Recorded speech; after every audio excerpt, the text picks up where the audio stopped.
ये भी स्पष्ट बहुमत की तस्वीर पेश नहीं कर रहे। फिलहाल अभी रुझानों को अगर आप देखें, इमरान खान की पार्टी 122 सीटों पर आगे चल रही है, नवाज शरीफ की पार्टी 60 सीटें जीतती दिख रही है, पीपीपी को 35 सीटें, आतंकी हाफिज सईद की पार्टी का खाता नहीं खुला।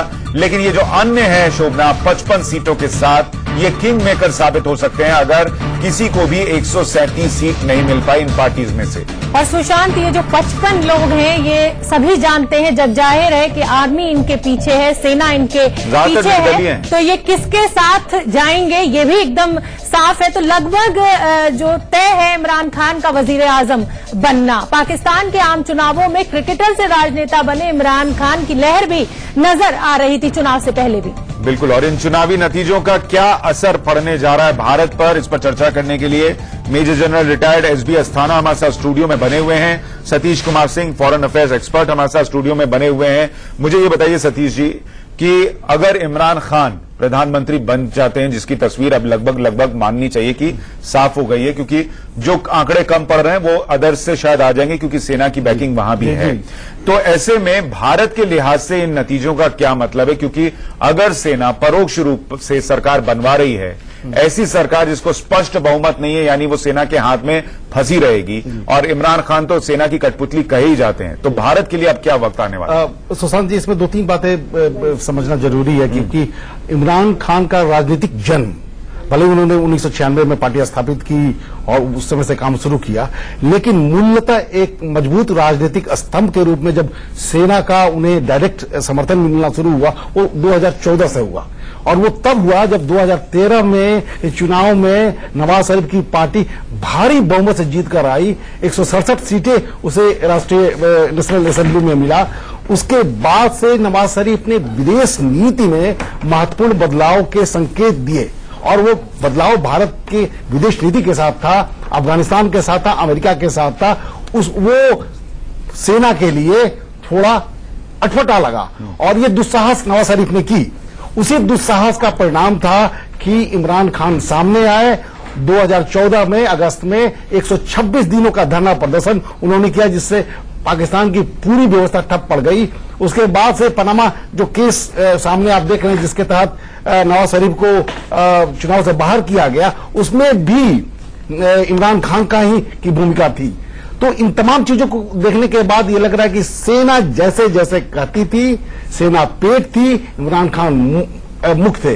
तो ऐसी स्थिति में भारत के लिए निश्चित रूप से तकलीफदेह स्थिति पैदा हो सकती है। एक चीज मैं यहाँ पे आपसे थोड़ा समझना चाहता हूँ कि लोग ये सोच रहे होंगे कि जब नवाज शरीफ सत्ता में रहे और अगर सेना से उनकी इस तरीके की अंडरस्टैंडिंग नहीं थी जैसी इमरान खान की शायद हो जाएगी, तो भी भारत ने मुंबई में आतंकी हमला झेला, तब भी हम सीज फायर का उल्लंघन देख ही रहे हैं, और तब भी आतंकी किस तरीके से पार कराए जा रहे हैं सीमा से, वो भी हम देख रहे हैं। अब अगर सेना के हाथ से चलने वाली सरकार बनने जा रही है, तो क्या इससे भी कुछ ज्यादा हम देखने जा रहे हैं?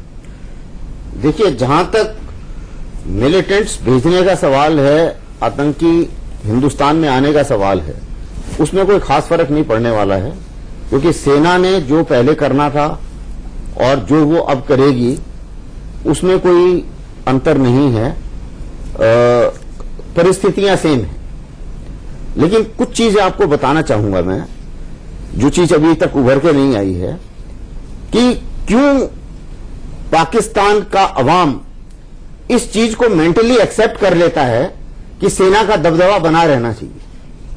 कारण क्या है कि सेना अपने देश में ये बताने में सफल रही है कि भाई हिंदुस्तान हमारे लिए बहुत बड़ा खतरा है।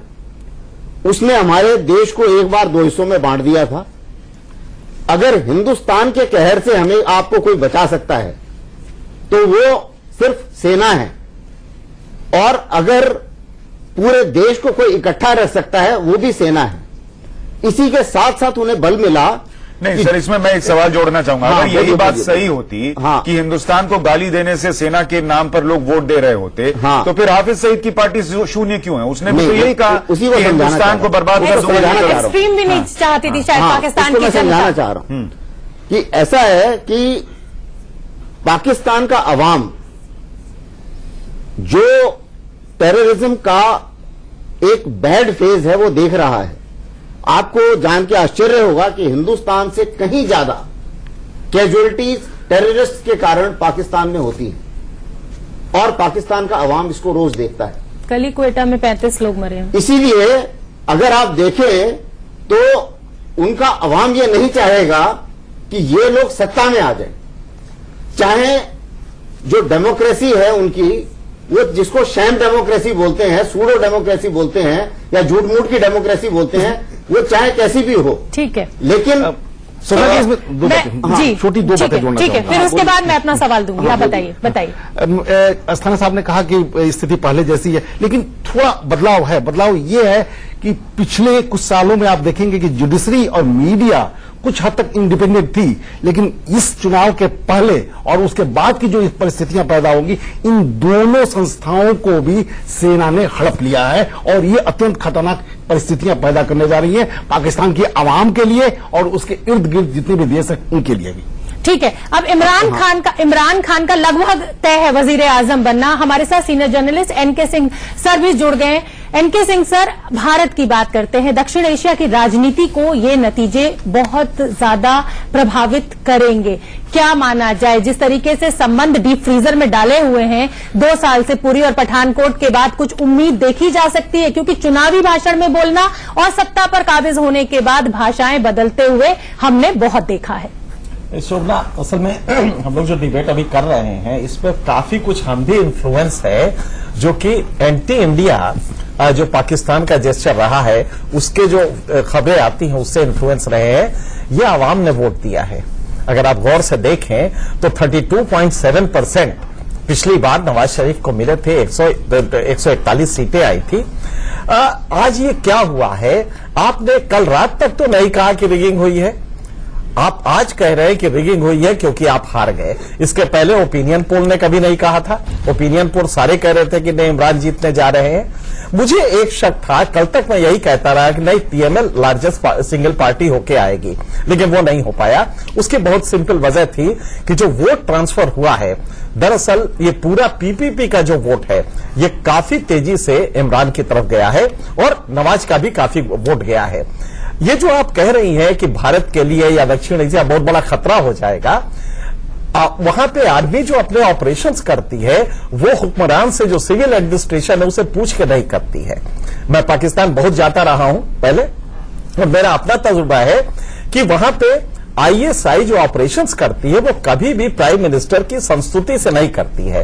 वो उसका अपना ऑपरेशन है और उसमें सिविल एडमिनिस्ट्रेशन या पॉलिटिकल बॉसेस दखल भी नहीं दे पाते हैं। उसकी वजूहात बहुत सारे हैं, वो हिस्टोरिकल भी हैं। ये पाकिस्तान जब बना था तो एक झंझावात से पैदा हुआ था, लिहाजा उसके इंस्टीट्यूशंस उस तरह डेवलप ही नहीं हुए जैसे डेमोक्रेसी में डेवलप होते हैं, जैसे हिंदुस्तान में हुए हैं। क्या आप ये जिस तरीके से पाकिस्तान अलग थलग पड़ गया है और इमरान खान हमेशा मोदी को कोसते रहे हैं इसके लिए कि मोदी की वजह से ये सब कुछ हुआ है, क्या अब अंतर्राष्ट्रीय दबाव के चलते इमरान खान कुर्सी पर बैठकर अपनी रणनीति को कुछ बदलेंगे? क्या इलेक्शन में वायदे करना या इलेक्शन में इश्यूज उठाना एक पक्ष होता है, जब ब्रास टैक्स पे आते हैं, जब आप रियल इश्यू पे आते हैं तो वहां पे देखना पड़ेगा कि अमेरिका से इमदाद खत्म हो रहा है, आपकी मदद खत्म हो रही है, चाइना कितना आपको मदद करेगा, और क्या वाकई आप वही एंटी इंडिया जेस्चर लेके सरवाइव कर पाएंगे? क्योंकि अभी तक नहीं कर पा रहे। ह्यूमन डेवलपमेंट इंडेक्स पे आप देखें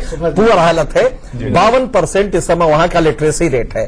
टोटल आपका जीडीपी $330 बिलियन है, जबकि हमारा उसके 8 गुना ज्यादा है। तो आप ये समझ सकती हैं कि एक खत्म हो रहा स्टेट है।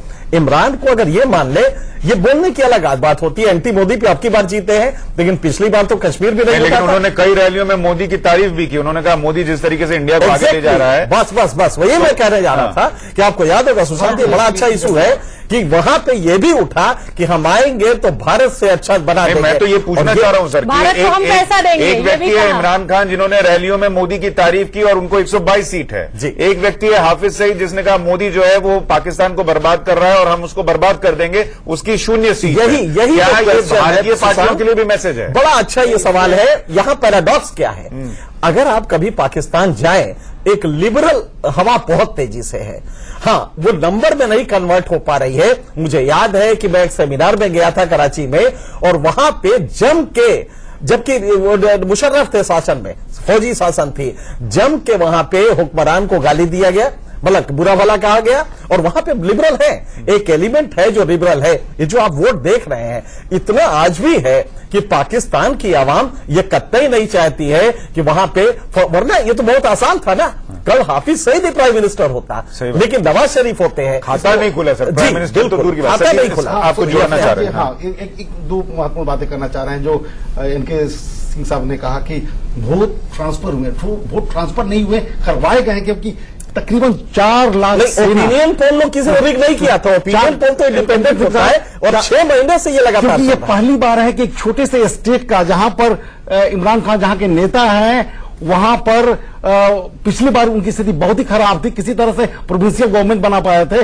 और पंजाब जहां पर 141 सीटें आती है, और सिंध दूसरा सबसे बड़ा जहां पर 69 सीटें आती है, इन दोनों जगहों पर चुनाव के पहले तक इमरान खान की कोई राजनीतिक विषाद नहीं थी। तो इस आधार पर कहा जा सकता है कि ये उनकी जीत नहीं है, उन्हें जितवाया गया है। ओपिनियन पोल भी रिग हुए होंगे, इसका मतलब बिल्कुल 6 महीने से लगातार ओपिनियन पोल भी रिग हुए होंगे। मुझे लगता है कि ये बड़ा थोड़ी सी बदलते हैं। सुशांत, मुझे इमरान खान का एक इंटरव्यू याद आ रहा है, हालांकि मैं छोटी थी उस समय। उनसे पूछा गया, जब वो क्रिकेट खेला करते थे, कि भाई आप जब इतने आक्रामक गेंदबाज हैं, आपकी गेंदबाजी में इतनी धार क्यों होती है? तो उन्होंने कहा था कि मैं बल्लेबाज को कश्मीर मानता हूं। तो क्या उम्मीदें देख रहे हैं सुशांत आप कश्मीर के लिहाज से? देखिए, अगर जिस तरीके से एनके सिंह सर भी कह रहे हैं और अस्थाना साहब भी कह रहे हैं और सतीश जी भी कह रहे हैं, और ये बात सामने है कि इमरान खान के चेहरे के पीछे अगर सेना है, तो कश्मीर को लेकर स्टैंड बहुत बदल जाए, मुझे नहीं लगता। अस्थाना साहब शायद बेहतर जवाब दे पाएंगे सर। अगर सेना की बैकिंग है तो कश्मीर को लेकर पॉलिसी पाकिस्तान की बदल जाएगी इमरान खान के वजीर आजम बनने के बाद? नहीं, पॉलिसी बदलने की कोई भी उम्मीद नहीं है जहां तक इमरान खान का सवाल है। आप अगर देखें, जो आप अभी एक मुद्दा उठा रहे थे, इमरान खान ने जो भी तारीफ करी है मोदी की, वो बहुत पहले करी थी। जब ये पाकिस्तान की आर्मी की बैकिंग इनके पास आई है, पिछले कई दिनों से वो ये बोल रहे हैं कि हिंदुस्तान जो है हमारी आर्मी को बदनाम कर रहा है। ये उनकी स्टेटमेंट नहीं सर, वो ये बात ये कर, दोनों कह रहे हैं वो ये नहीं कि हिंदुस्तान की तारीफ कर रहे हैं। उनका ये कहना है कि देखो मोदी कहां ले गया और हमारे यहाँ के नेताओं ने क्या किया, तो मैं आऊंगा तो मैं आगे ले जाऊंगा। वो एक पॉइंट स्कोर कर रहे हैं नेता बाकी नेताओं से कि भाई ये सब करप्ट है। ये एक चीज इनके फेवर में सिर्फ एक चीज गई है, वो ये है कि भाई इनके पास में फाइनेंशियल करप्शन के इनके खिलाफ कोई केस नहीं है। हालांकि इनकी पर्सनल लाइफस्टाइल के ऊपर कई बातें उठती रहती हैं, वो बात अलग है, लेकिन फाइनेंशियल करप्शन के उसमें नहीं है। लेकिन बाकी के जो नेता है, चाहे वो जरदारी फैमिली हो चाहे वो शरीफ फैमिली हो, इनमें थोड़ा सा फाइनेंशियल लेकिन मेजर जनरल सर, एक चीज ये भी तो है कि जब आप सत्ता पे काबिज हो जाते हैं, जिस तरीके से अंतर्राष्ट्रीय दबाव है, पाकिस्तान अलग थलग पड़ चुका है, तो आपको अपनी भाषा तो बदलनी पड़ेगी ही। आप चुनावी रैली में क्या बोल रहे हैं? आज का इमरान खान जो है, अगर वो कल को वजीर आजम बन जाता है, उसकी लैंग्वेज अपने आप बदलेगी, इसमें कोई शक नहीं है। कारण क्या है? एक दूसरी आप चीज सुनिए, हिंदुस्तान को ये पाकिस्तान कई बार बोलता है कि जी आप हमसे बात कीजिए, और हमारा एक स्टैंड है कि भैया टेरर और talks will not go together. जब तक आप ये दहशतगर्द भेजते रहेंगे, हम आपसे बात नहीं करेंगे। और मेरे विचार से इसमें हमारी नीति में भी पाकिस्तान का इतिहास है कि वो बोलता कुछ है और करता कुछ है, और इमरान खान का इतिहास ये है कि वो गेंद यूं छुपा के बॉलिंग करते थे और रिवर्स स्विंग कराते थे, किसी को पता नहीं था कि बॉल किधर जाती। वो बॉल टेम्परिंग भी करते थे। अभी भी पाकिस्तान की हालत वही रहेगी कि वो बोलेंगे कुछ करेंगे कुछ। सही बात है। इमरान खान तो बॉल टेम्परिंग के मास्टर माने जाते हैं। स्वप्ना जी, इसमें एक महत्वपूर्ण बात है कि 2018 के चुनाव में जितने भी महत्वपूर्ण पार्टियां थी, विशेषकर 3 पार्टियां, उनके मैनिफेस्टो में कश्मीर मुद्दा इस बार नहीं था, जबकि 2013 के चुनाव में था। तो ये इस बात से अंदेशा लगाया जा सकता है कि ये जानबूझकर ऐसा किया गया है, और इमरान खान की पार्टी का मैनिफेस्टो भारतीय विदेश नीति के संदर्भ में बहुत स्पष्ट नहीं है। तो इसका अर्थ यह है कि सेना जो चाहेगी, जैसा चाहेगी, वही इमरान खान को तो इस पर हम एक छोटा सा ब्रेक ले लें सर, मैं ब्रेक के बाद लौट रहा हूं। इस पर हम चर्चा करेंगे कि विदेश नीति भी अगर सेना कंट्रोल करेगी तो भारत के लिए उसका क्या मतलब है। कई आरोप ऐसे हैं कि चीन ने फंडिंग की है इमरान खान के इस पॉलिटिकल कैंपेन को, तो वो भी जरूर चाहेगा कि अगर इमरान खान प्रधानमंत्री बन रहे हैं तो चीन का फायदा होना चाहिए। उसका भारत के लिहाज से क्या मतलब है, ये भी समझेंगे एक छोटे से ब्रेक के बाद। उनकी पार्टी को भी नहीं है, लेकिन वो 122 के करीब पहुंच गए हैं। 137 जादुई आंकड़ा है और अन्य के खाते में चूंकि 55 सीटें हैं तो वहां से उनको समर्थन मिल सकता है। हमारे साथ एक बड़ा पैनल बना हुआ है। एनके सिंह सीनियर जर्नलिस्ट हमारे साथ हैं, major general retired SB Asthana हमारे साथ हैं, Satish Kumar Singh foreign affairs expert हमारे साथ बने हुए हैं। एनके सिंह साहब, एक चीज और बताइए, जो आंकड़े हम नीचे देख रहे हैं स्क्रीन पर, क्या हाफिज सईद की पार्टी को एक सीट भी नहीं मिलना, अगर ये जमहूरियत का नतीजा का फैसला है, तो क्या ये बताता है कि जो भी अगला प्रधानमंत्री हो कम से कम वो इस बात की को तवज्जो दे कि जो आवाम है वो नौकरी चाहती है, वो भूखमरी से बचना चाहती है, उसको भारत में आतंकी भेजने से कोई मतलब नहीं है? ये बड़ा अच्छा सुशांत सवाल है। आप देखिए तो डेमोक्रेसी जब बढ़ती है आगे तो कलेक्टिव कॉन्शियसनेस की क्वालिटी बदलती है, गुणात्मक परिवर्तन होता है सामूहिक चेतना में। पाकिस्तान में कभी आप जाके वहां देखें तो एक बहुत बड़ा जज्बा है इसको लेके कि नहीं हम बदल क्यों नहीं रहे हैं, और इंस्टीट्यूशंस पे दबाव आप देखिए, जब भी क्राइसिस होती है तो कभी सुप्रीम कोर्ट खड़ा होता है, कभी कोई और इंस्टीट्यूशन खड़ा होता है। ऐसा नहीं है कि पाकिस्तान को जो हम समझते हैं वैसा हो गया है। एक वर्ग है वहां पे जो कि ये बदलाव चाहता है, और जो नीचे का भी वर्ग है वो ये तो चाहता है कि हिंदुस्तान बहुत गलत है, हिंदुस्तान पे हमला, वो सब कुछ चाहेगा। लेकिन जब आता है कि क्या यहां पे आतंकवाद होना चाहिए, क्या यहां पे जो तंजीमें हैं, जो आतंकवादी तंजीमें हैं वो बरकरार रहनी चाहिए, तब आप देखेंगे कि वो उसके खिलाफ है। जी, नतीजा ये होता है कि जब भी वोट लेने ये जाएंगे तब वो वोट है हाफिज सईद के उसमें लोग बहुत आएंगे। हाफिज सईद जब तकरीर करेंगे तो अल्लाह अकबर बहुत उठेगा, लेकिन जब भी वो पॉलिटिकल प्रोसेस में आएंगे तो वो खारिज कर दिए जाएंगे। ये वहां के नीचे के भी आवाम और जो लिबरल है वो तो कभी नहीं पसंद करेंगे। यही वजह है कि नवाज को पंजाब में, मुझे उम्मीद थी कि पंजाब में इनको करीब 100 सीटें मिलनी चाहिए थी, लेकिन जो बदला है इसमें अगर आप ये खारिज कर दें कि साहब ये भी हुआ है तब तो फिर चर्चा ही करने की जरूरत नहीं है। लेकिन जब हम चर्चा करते हैं, भाई इन्हीं लोगों ने कल रात को कोई डिमॉन्स्ट्रेशन नहीं किया। जब भी रिजल्ट आता है, और ये सब जगह होता है, हर जमहूरियत में होता है कि साहब और ये आप हर डिबेट में भी कहते हैं, वहाँ बैलेट पेपर से होंगे किससे? ठीक है, हर डिबेट में एनके सिंह सर ये कहते भी हैं, और कांग्रेस में ये हमेशा कहते हैं कि जब हार जाते हैं तो ईवीएम पर सारा ठीकरा फोड़ देते हैं। फिलहाल सभी गेस्ट हमारे साथ बने हुए हैं, हमें लेना होगा एक छोटा सा ब्रेक, कहीं मत जाइए। पाकिस्तान चुनाव पर हमारी नजर बनी हुई है, जो नतीजे आ रहे हैं